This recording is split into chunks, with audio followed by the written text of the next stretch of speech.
Hello dear viewers, welcome back to our channel. This is Maverick here, and today we're going to be watching the first OVA of ReZero Memory Snow. So, anyways, as a lot of you guys have been telling me, apparently this OVA is not all that important in the grand scheme of things. If my information is correct, I believe this is supposed to happen sometimes between the episode 6 and 7 of the director's cut, and sometime between episode 12 and 13 of the original TV anime, right? So basically before Subaru went off the deep end and all that. So I can kind of get why this is, a lot of people are saying like, oh, it's not all that important since we haven't seen the true nature of Subaru yet, and it apparently is supposed to be more of a slice of life, trivial kind of thing, right? At least that's the feeling that I get from the synopsis as well. But then again, I am a bit of a completionist when it comes to these kind of things, and especially in this case where I am going to continue on a series and watch season 2, I figure I don't want to waste anything as long as it's canon, right? So I might as well just keep on watching it. And hey, it'd be nice to, go back to more simpler times before we got all the drama in Subaru, concerning Subaru's personality and whatnot. So, who knows? I'm just looking forward to some stress-free ReZero here. So, let's get right into it. Alright, let's begin in 3, 2, 1, play.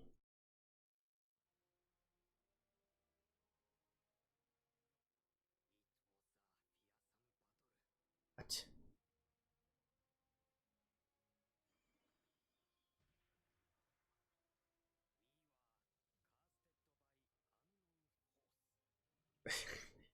The hell?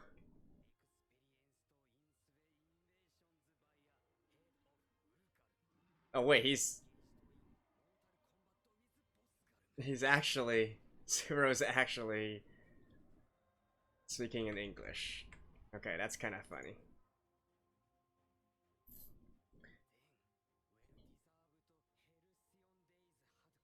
Halcyon? The threat. The threat monstrous.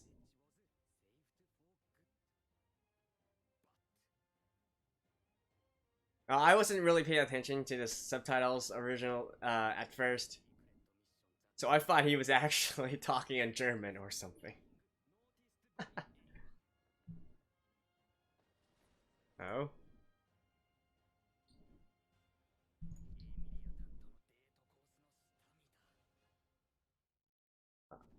Alright.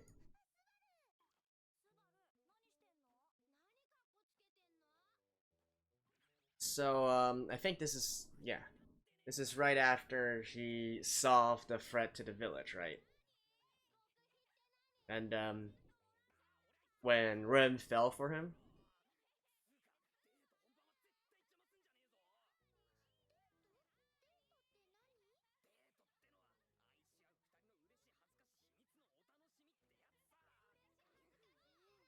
What are you teaching children, dude?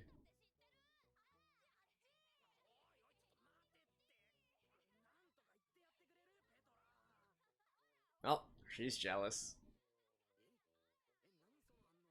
Okay. It's actually nice coming back to it, knowing, in the future, her feelings towards Subaru.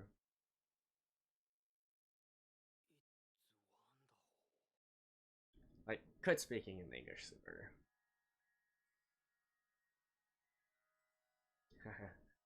Looking at flowers makes me think of, William's wife now.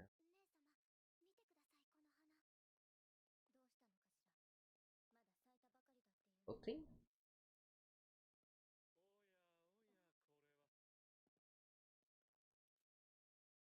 Poison? Nourishment?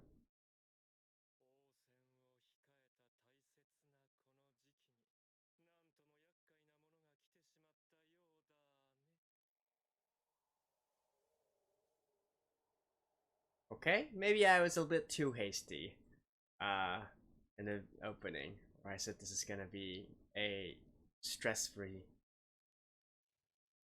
experience. Okay.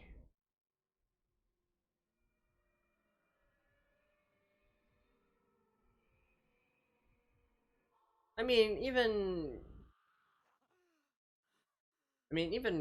with the original release, it was well after ReZero had aired. So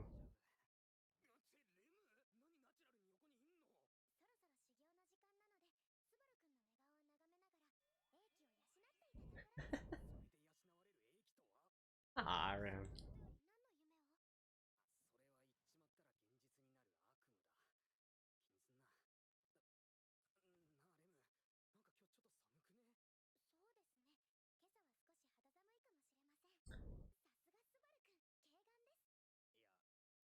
Is that due to natural reasons or due to like Milia and Puck?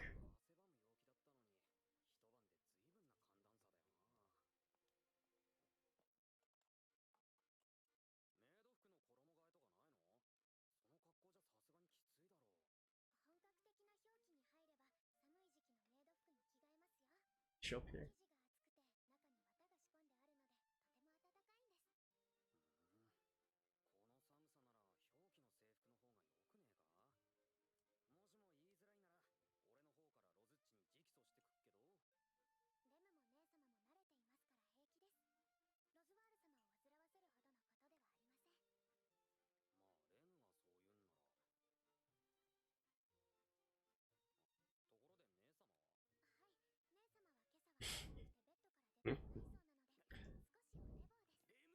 Oh, Ram.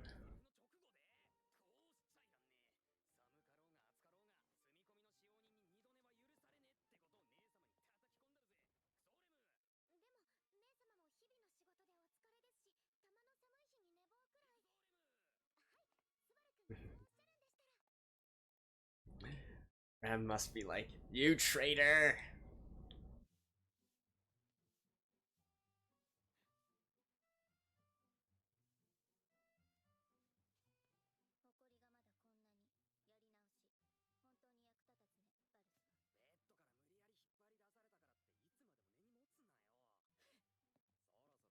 Eh, if someone dragged me out of bed, I'd be very grumpy as well.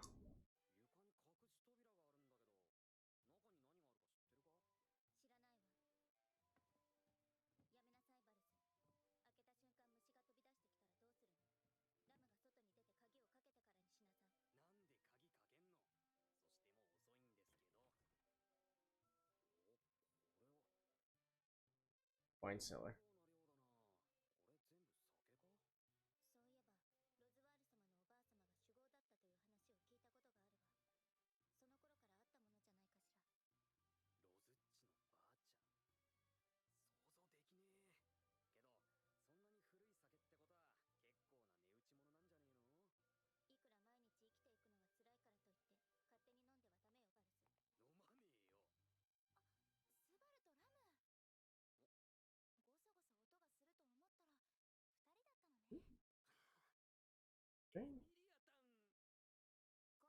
Trying something different.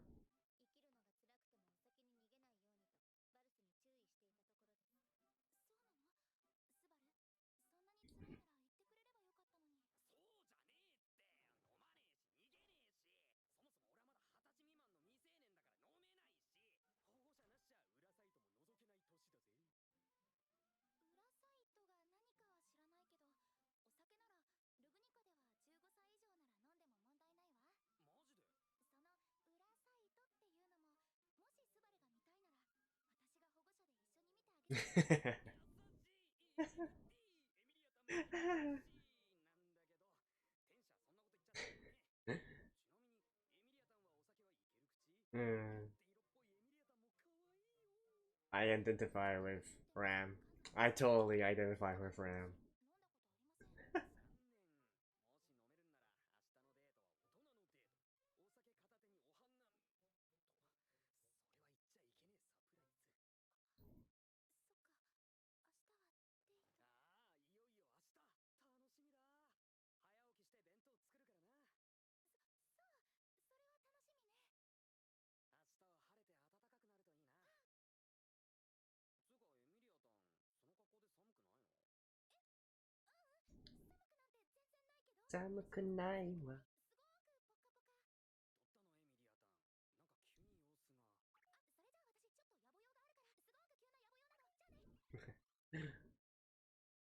It's quite fun seeing Emily. I like that.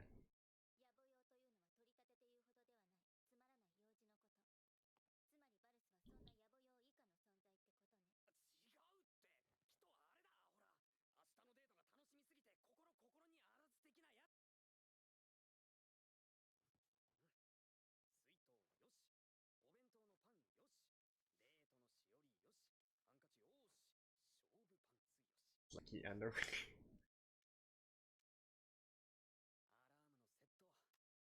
How the hell does your cell phone have that much battery, man?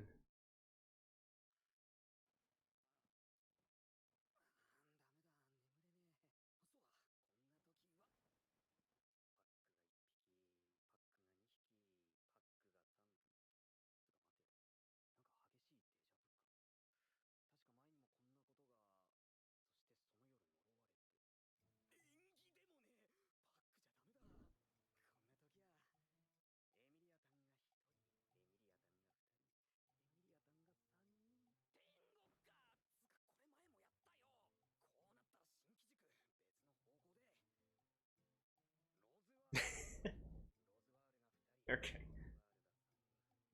Are you sure you're not gonna get nightmares like that?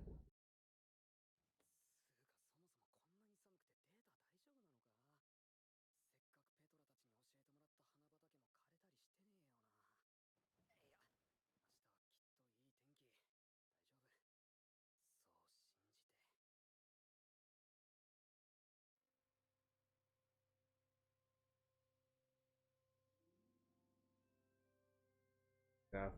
Ah! See, I told you you're gonna get nightmares if you count rolls well.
I think this is. I wonder if that's sped up, or do you say you just talk that fast?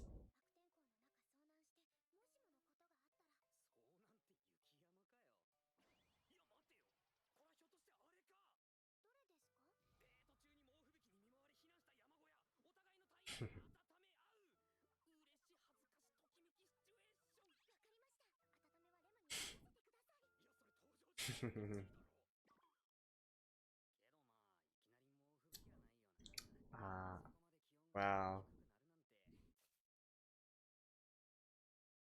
Oh.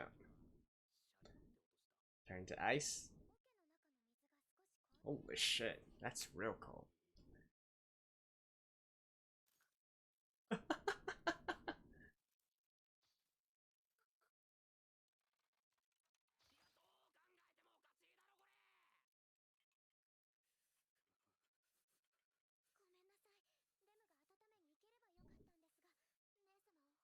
With your body, Rem?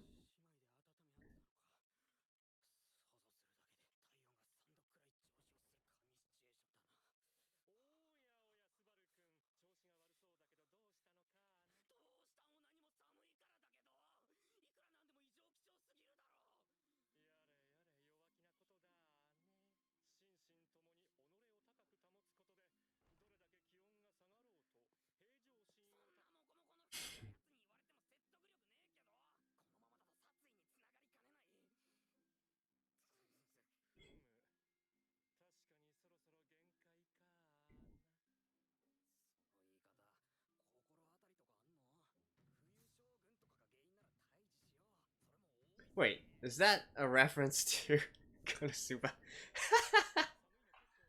Alright. I believe you guys did say that, the authors are good friends, and I think it's been referenced before.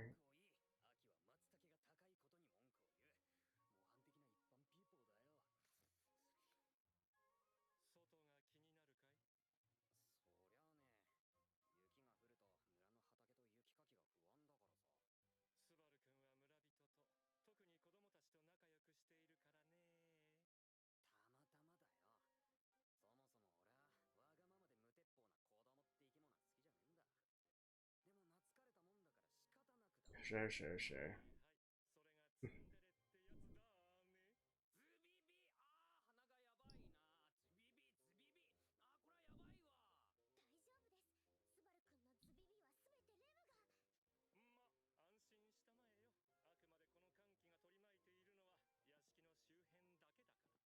Alright. So it definitely has something to do with Emilia and Puck.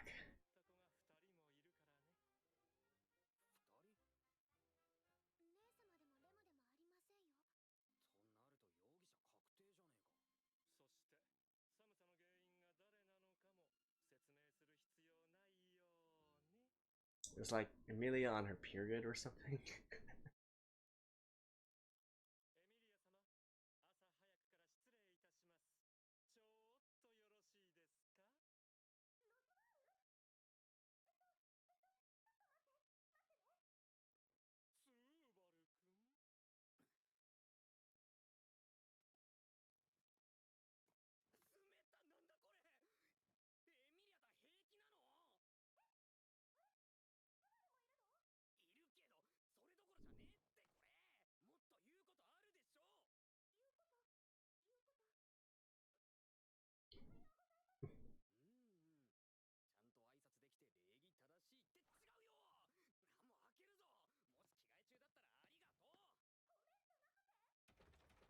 Wow.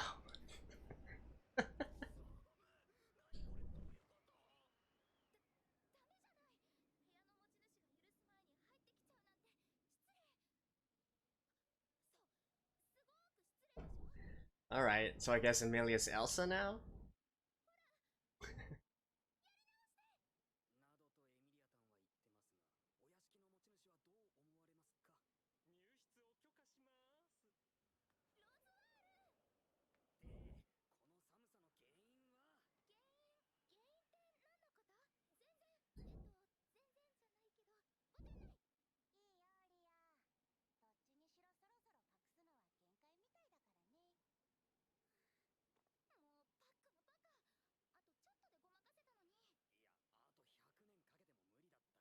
Alright, so what's the cost? Alright, so it's actually Puck.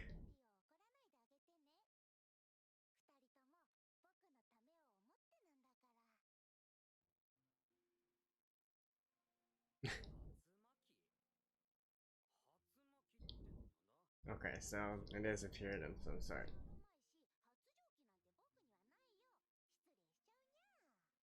But why is Emilia not affected by this, though?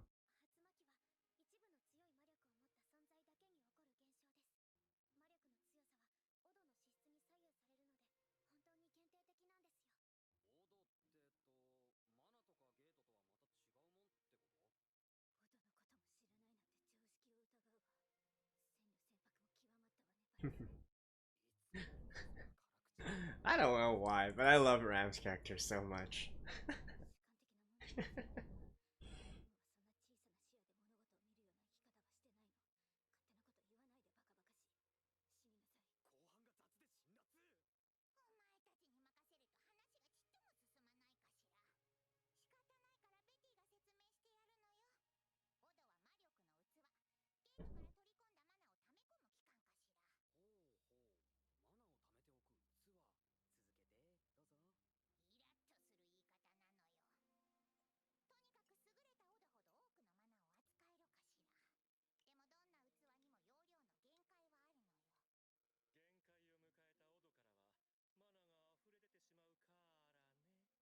Okay.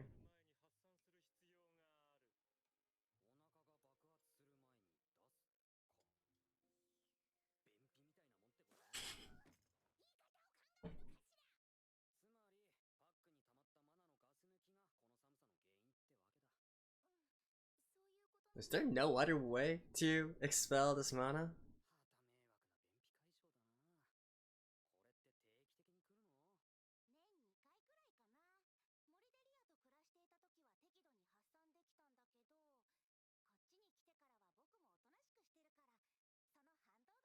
This seems like such a waste of magic industry. Magic power or whatnot.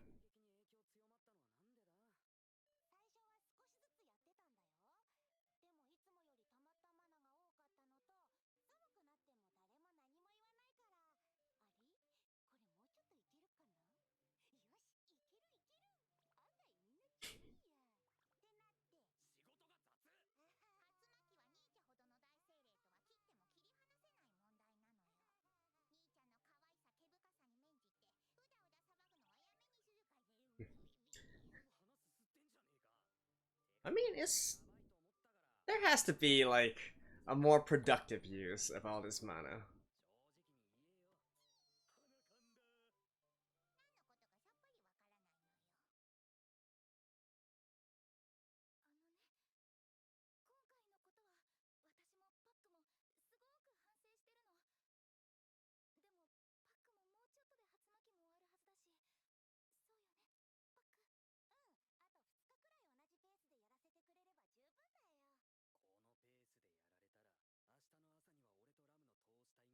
Or I don't know. Couldn't you?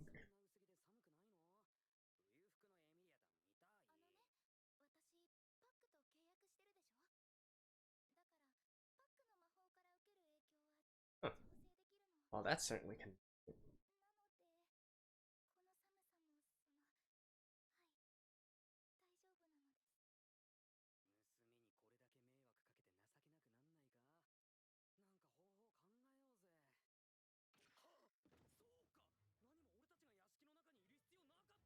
Yeah.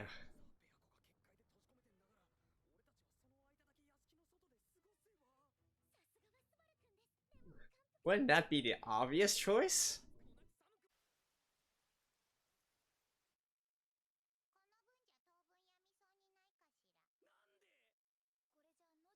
Although personally, I would have said allow Emilia and Puck outside.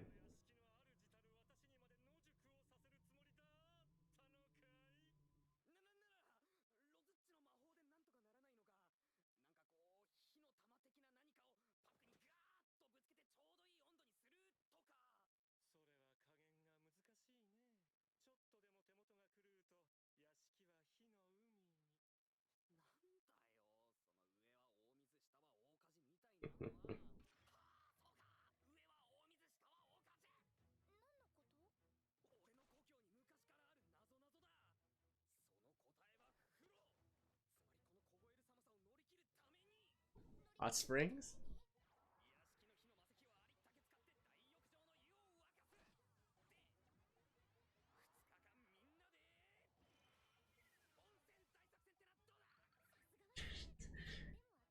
Rem, you're not really helping.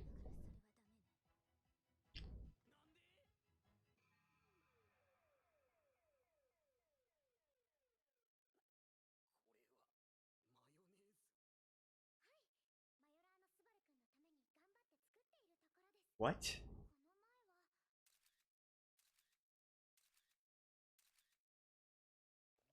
The ah!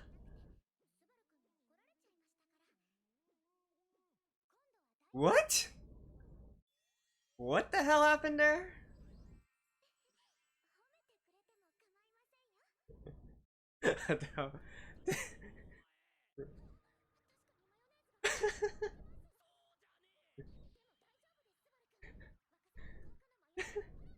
Who the hell touched you? I guess this happened off screen or something. I have no idea what she's talking about.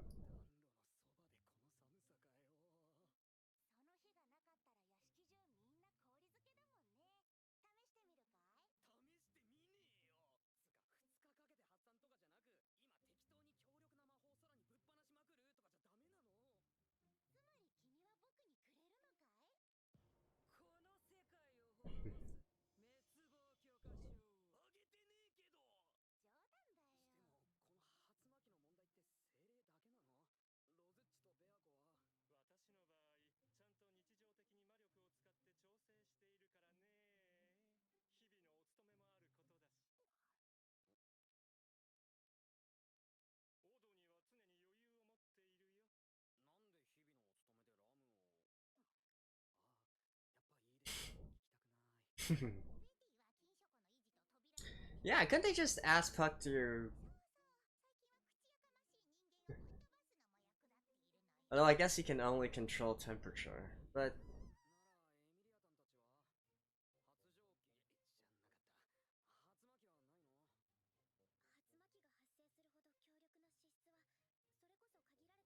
And I think someone told me before that Puck is actually a user of, not specifically ice,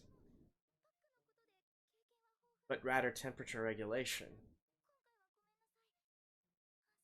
So theoretically, can Puck also use powers to raise the temperature?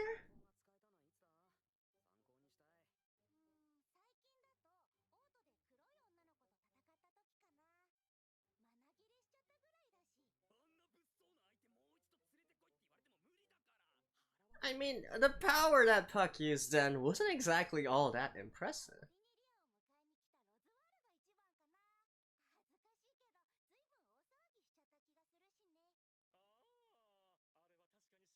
Okay, so I guess these two battled before.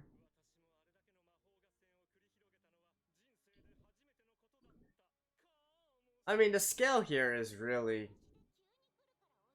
really different, considering Puck's fight with the assassin girl.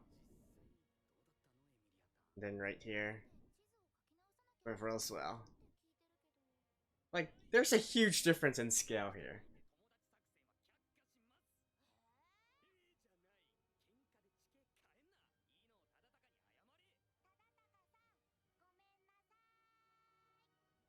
I mean, like, why don't you just go outside and kill some beast or something like that?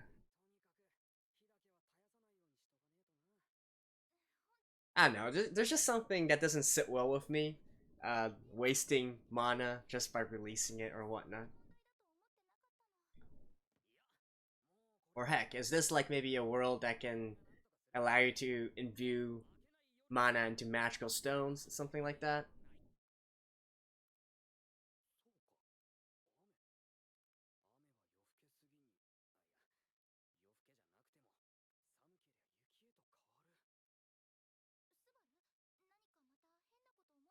Alright, snow fight!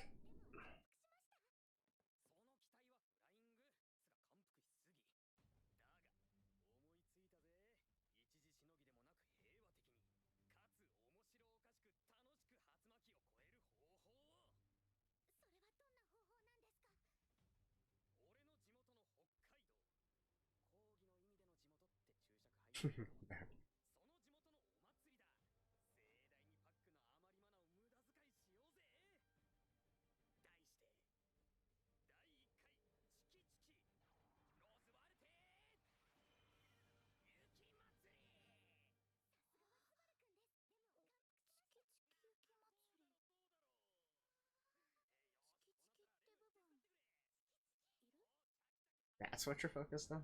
Alright.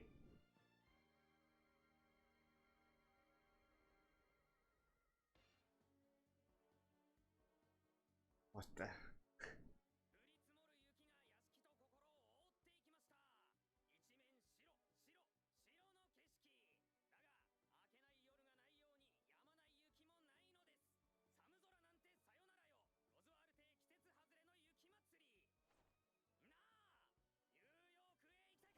New York. Why New York? I mean, I guess he is just a... Well, yeah, this is really a hometown in the very, very broadest kind of sense.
Like, seriously, just have Puck, toss ice against a mountain or something like that.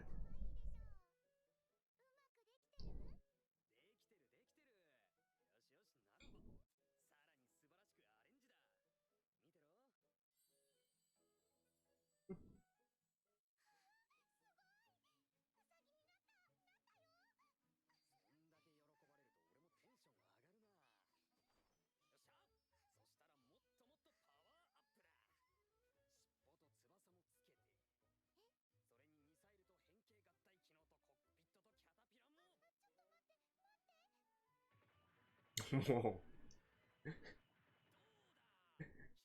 That's actually quite the talent there.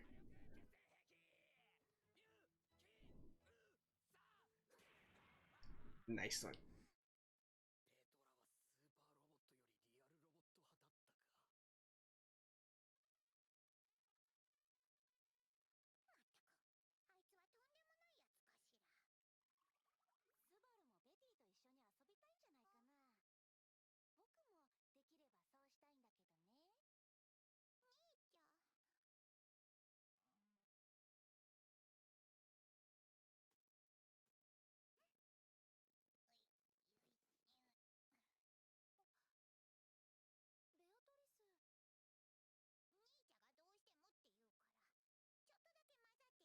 Aww.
Okay. I actually thought Beatrice was like super old wizard in a child's body. But I guess she is really more like a child.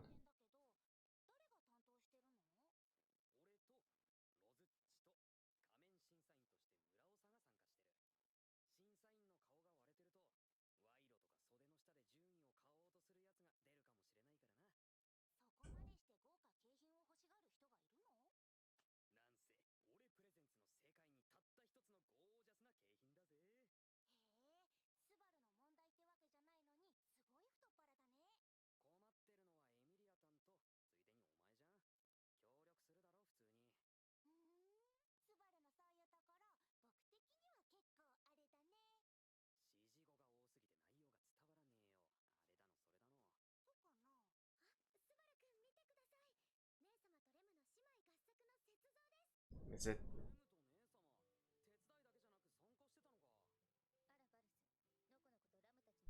Don't tell me it's gonna be a sculpture of Subaru.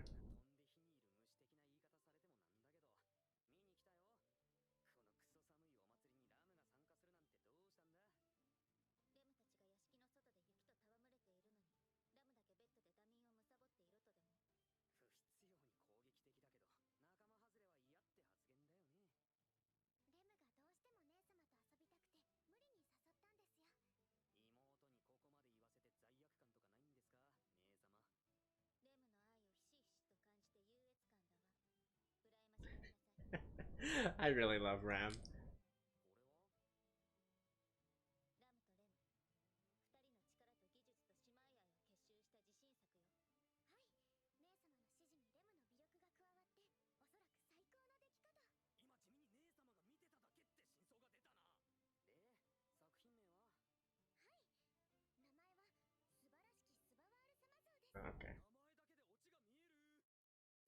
Subaru and Roswell.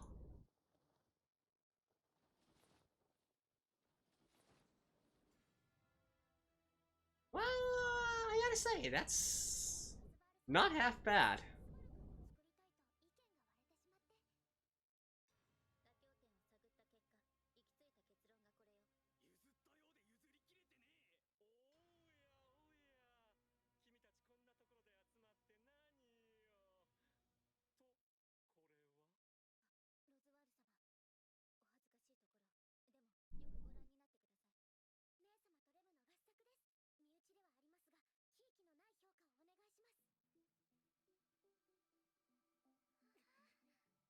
Mm.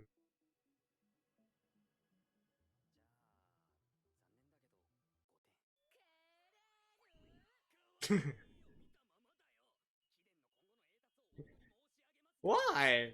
I thought that looked pretty good.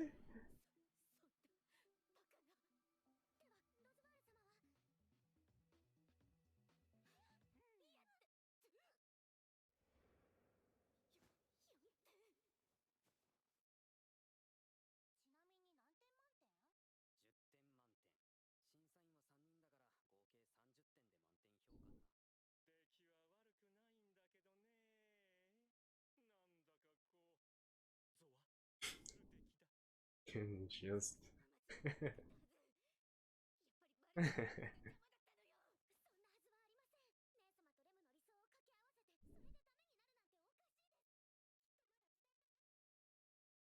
Hey, for what it's worth, I'd give it much more than 5. At least 7.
Alright.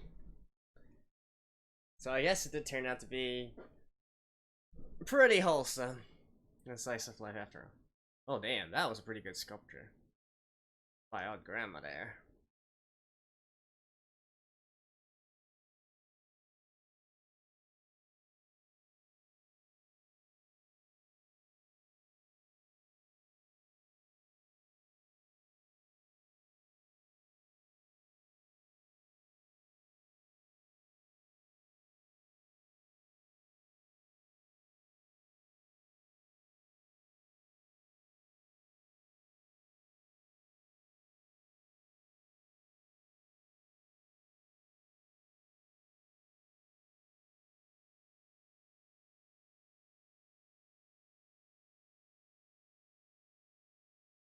Pretty interesting idea to use trumpets with this kind of song.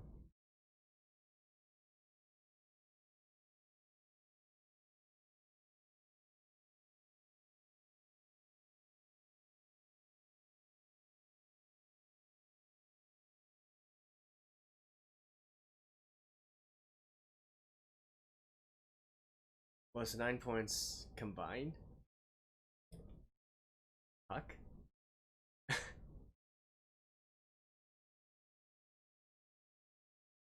Okay, I guess combine.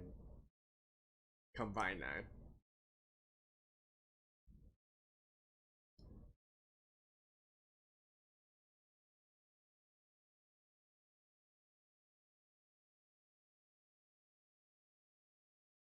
9.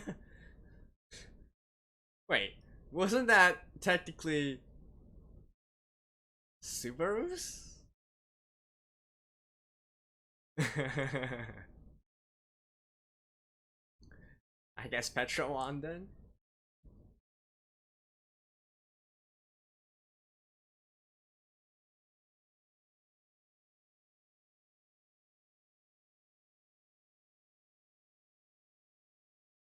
Oh. Eh. He held on to it for so long? Alright.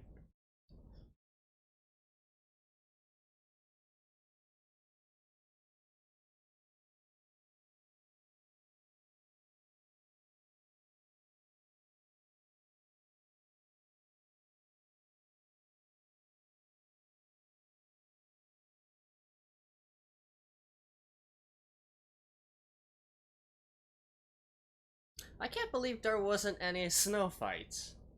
Snowball fights. You have a snow festival, and you don't have a snowball fight? I am disappointed, Subaru.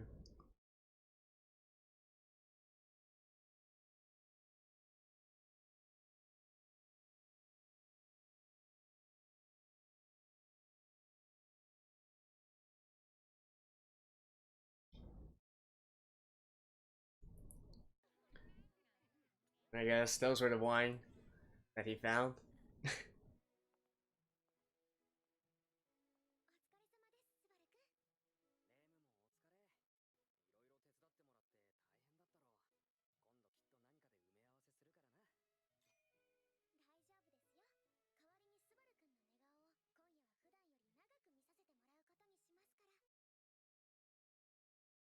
More than usual.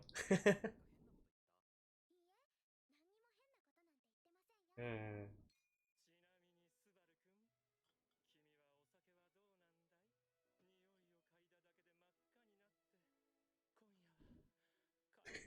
What?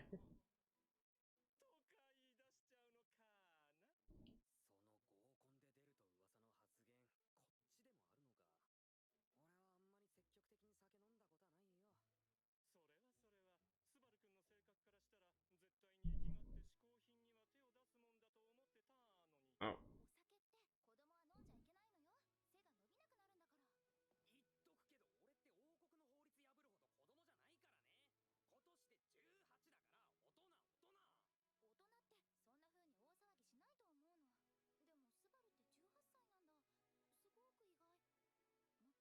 He's probably older than you, Amelia.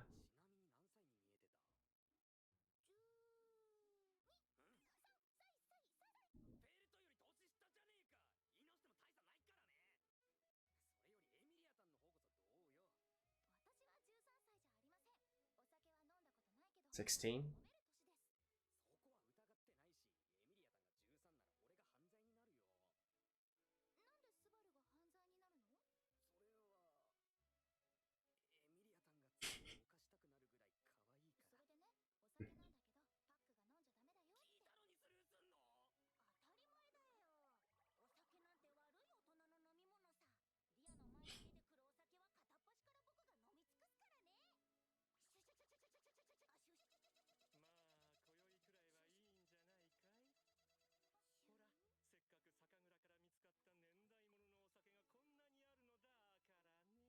Why are you drinking red wine from a cocktail glass?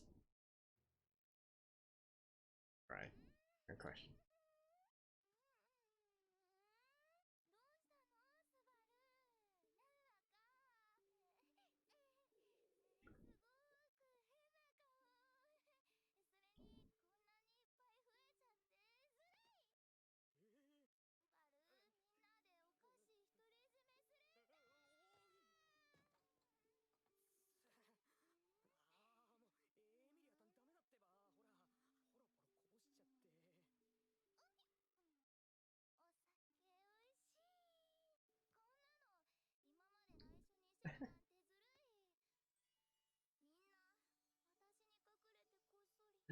Uh, this is certainly a very cute Amelia.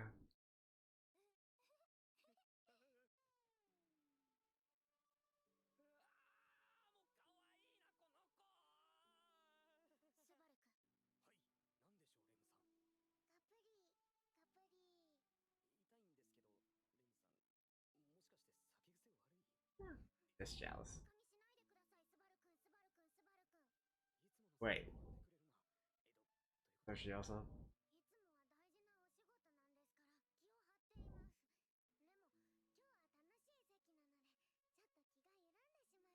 Is she actually also drunk?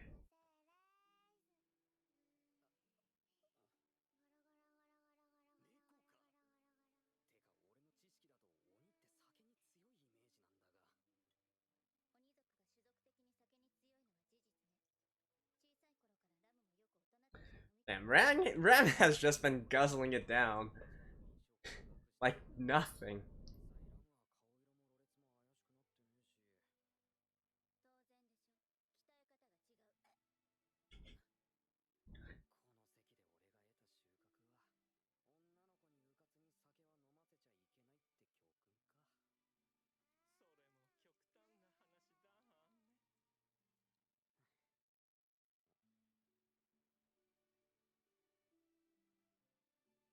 Beatrice? Yeah.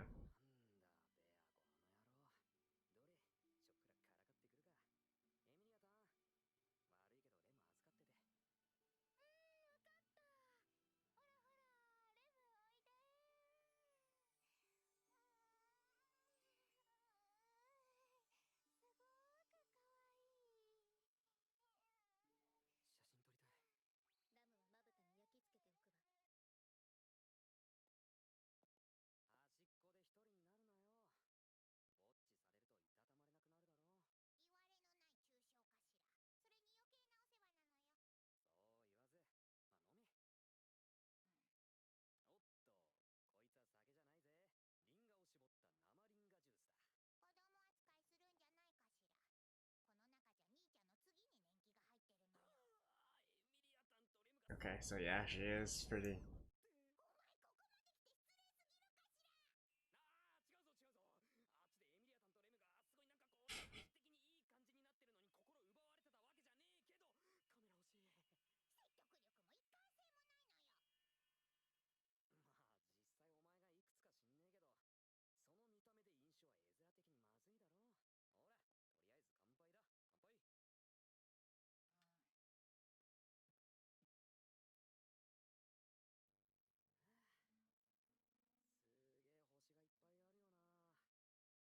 So what exactly is Beatrice? And having a special relationship with Puck as well.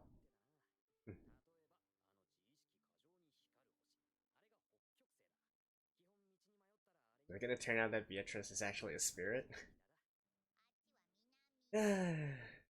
Obviously not. But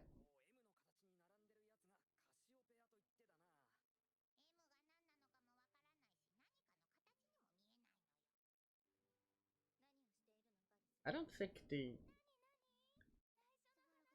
I don't think the stars in this world are the same to Earth.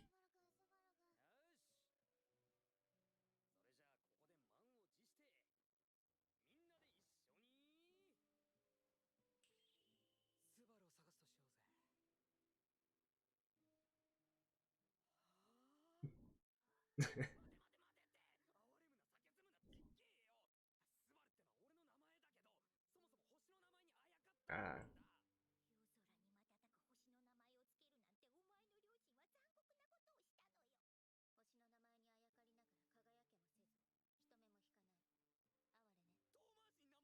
hold on, Subarus? What kind of Subaru?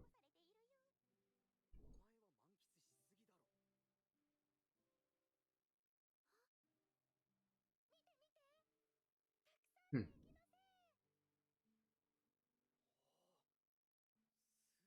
I'm not quite sure what star cluster Subaru is.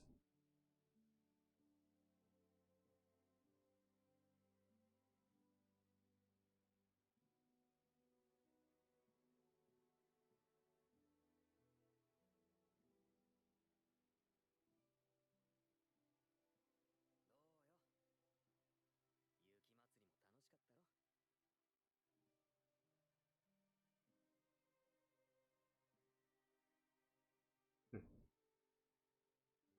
Is this OVA supposed to give us a little bit of hints as to who or what Beatrice is?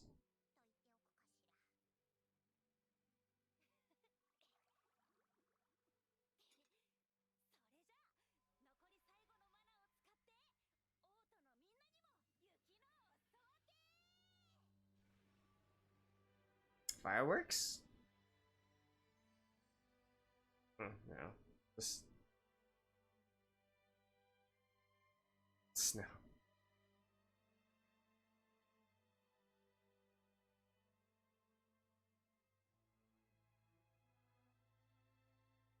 Oh. Sneak peek at all these other characters.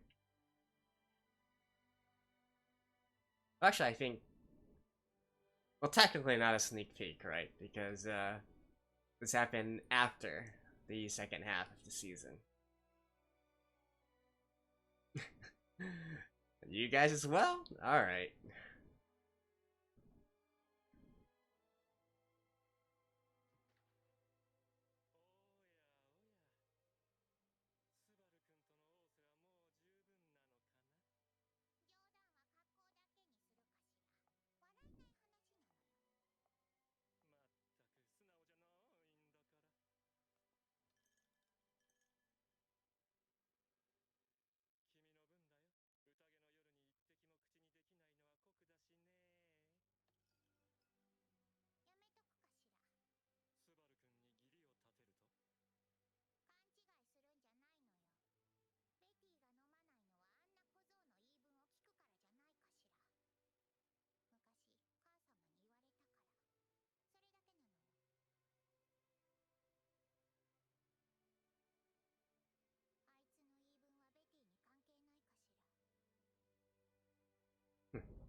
What is Beatrice's role in all this?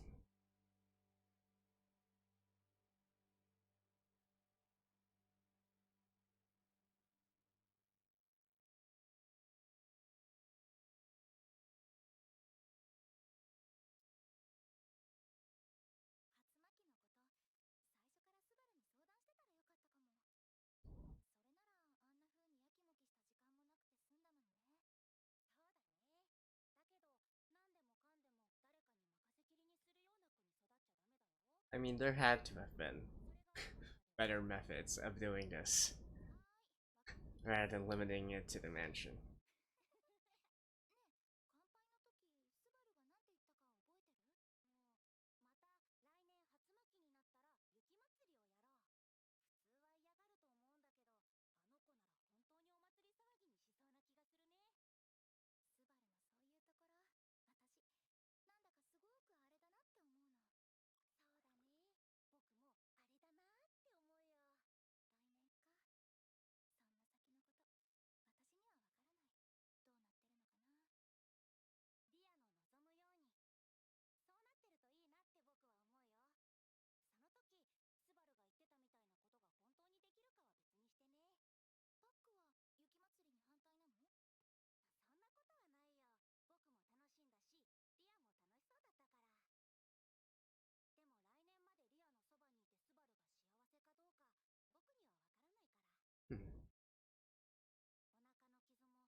Hmm.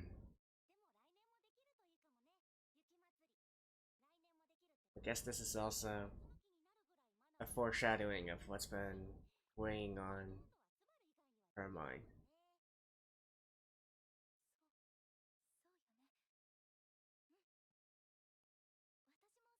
Hmm.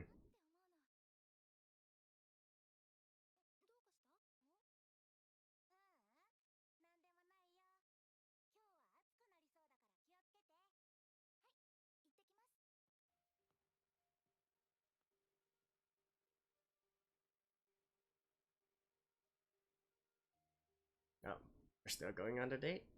Alright.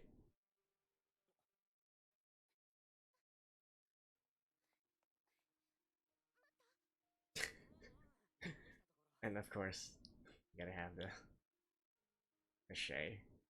Damn, she is looking nice.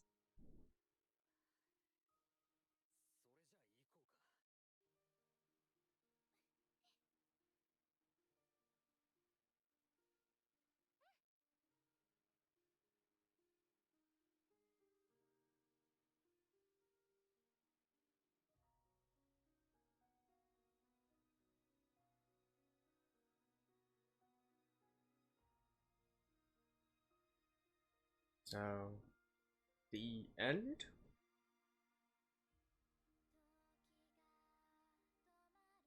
Alright.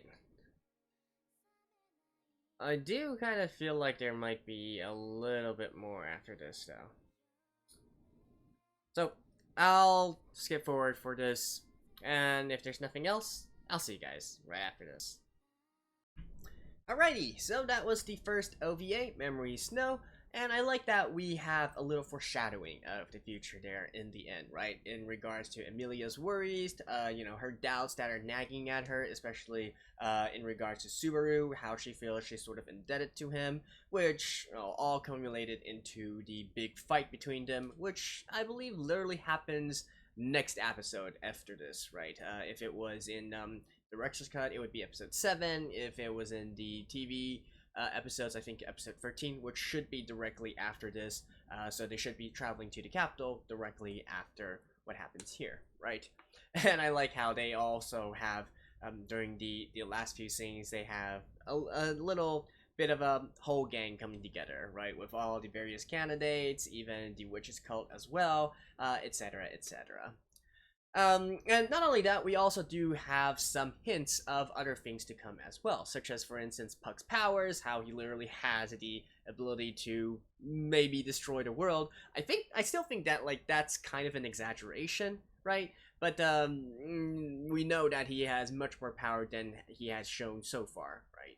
And then also we can kind of see Rem's infatuation, although this definitely went far and beyond what we saw in the main series. She is definitely a little bit out of it, right? But it's cute and it's funny, so that's okay. Now, in regards to the whole premise of this OVA, right, where Puck essentially has too much mana, too much magic stored inside him, and he needs to sort of release it. I don't know.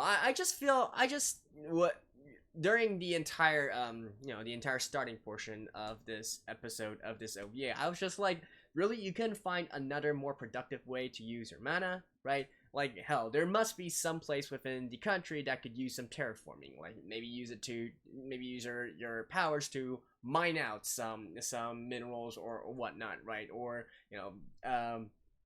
level some mountains, level some hills, something like that, right? There's got to be some productive use for all that energy there. Or heck, if this is a world where I do believe that we saw cases where they have mana imbued magic stones, right? Literally, the end of the first season was where Subaru had to go and extinguish, well, not really extinguish, but get rid of some firestones which were about to explode, right? Well, not obviously, but I assume they were made by imbuing fire magic into them. So couldn't Puck have done something similar and imbued some ice magic into either stones, or maybe enchant some equipment, make some magic gear, something like that? Like, that's too hard? Or heck, at the very least, maybe just go fight some monsters, right? There's plenty of mubbies roaming around the land, outside Roswell's mansion, outside the barrier.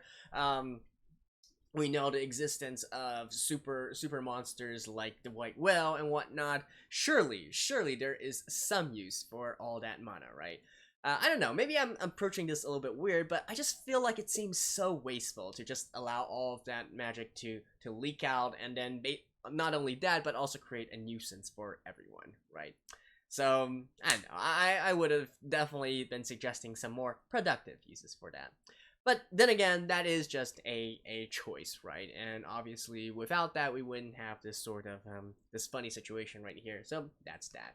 That's not really a problem I have my own. It's just something that, for me, it's a case where I do want to act a little bit snarky, and also, it's my Tsukumi, right? Tsukumi, right? The only thing in regards to consistency that I am a little bit a little bit puzzled by would be the in regards to Puck saying how he the last few times that he completely expended his mana, right? So we see him fighting Roswell there, and obviously that's probably another story all in of itself. I assume that was a case where, just by assumption, I think that might be when Puck and Emilia were traveling together. Roswell came to to basically ask Emilia to come back and whatnot. Didn't really explain things so much. Puck was being overprotective. I think that's probably what went down, right? But that's not really important right now. What's really important is the fact that they fought for a night, like a whole day and a whole night, and literally changed the geograph of the battlefield that they fought on, right? So we have that kind of scale, that kind of power between these two. And obviously Roswell has already been said to be the greatest sorcerer, magic user, whatnot in this country, right? So you know that he is nobody to be trifled with. And yet Puck is also saying that the last time when he fought against the assassin lady, all the way back in the beginning of the first season, like episodes 1, 2, 3, something like that, he also expended all his mana as well. And I don't know, I feel like there's a huge difference in what we saw between his battle with Roswell and the battle with what's it called? I forgot her name, but that assassin lady, right? And by the way, I keep on mentioning Puck as a he, but I'm not really sure about that. But anyways, beyond the point. So I don't know, I feel like that's a very different scale there. So I don't know if maybe Puck's abilities are were inhibited in that initial fight in the capital or what, but definitely even at that time, right, coming into this completely blind and seeing that scene, I was like, okay, so I'm guessing that Puck is supposed to be a pretty strong spirit in himself, but definitely not to the level of world threatening, right? And I thought that, okay, so maybe Puck has a lot of a lot of mana, a lot of magical ability, but since he is now under contract to Emilia, the powers are sort of inhibited, right? But I didn't really expect them to be inhibited that much. So, I don't know. I feel like the scale here we're talking about is quite different and kind of confusing, to be honest. But that's just a little bit nitpick here, and well, this is more of a wholesome episode, I guess you could say, or a wholesome OVA, so no, we don't need to get too much into the nitty-gritty details. So beyond that, I mean, it was basically just everybody playing around and whatnot. We got to see some funny moments with all the girls, even Roswell and whatnot. So yeah, that was basically it, right? I will say, however, that after watching this OVA, I can say that I really, really miss Ram. Which we haven't seen much of her ever since Subaru and Emilia went to the capital, right? Of course, Ram went along and whatnot, but then we meet lots of new characters, and even though Ram did show up a little bit towards the end, not really having too much dialogue or too much screen time, right? And one of the reasons why I miss Ram so much is because I feel like there's not actually a Tsukuyomi character besides Subaru now. Now, ever since Ram fell for Subaru, we've been lacking a character that calls out Subaru's stupid antics, right? So I mean, sure, there are more serious guys around, with all the various different candidates and their retainers, their knights, and so on and so forth. But at the end of the day, they are on the other side, right? They're not completely on the same side as Subaru. They have their own position. They have their own sort of status and position to maintain. So we don't really have anybody like Ram who can just go in there and basically be very bad-mouthed towards Subaru, and I miss that. I really do enjoy Tsukuyomi characters, so I do hope that in this second season we will see more of her, or at least someone to take up the mantle of this role and put Subaru back in his place when he's acting up, right? So anyways, that's it for the first OVA of ReZero. And I will be trying to find some time to watch the second one as well, don't worry. Perhaps next weekend or something like that. In the meantime, of course, I am watching the second season of ReZero as it is airing this season. So be sure to check that out, guys, and I will see you guys next time. Bye bye.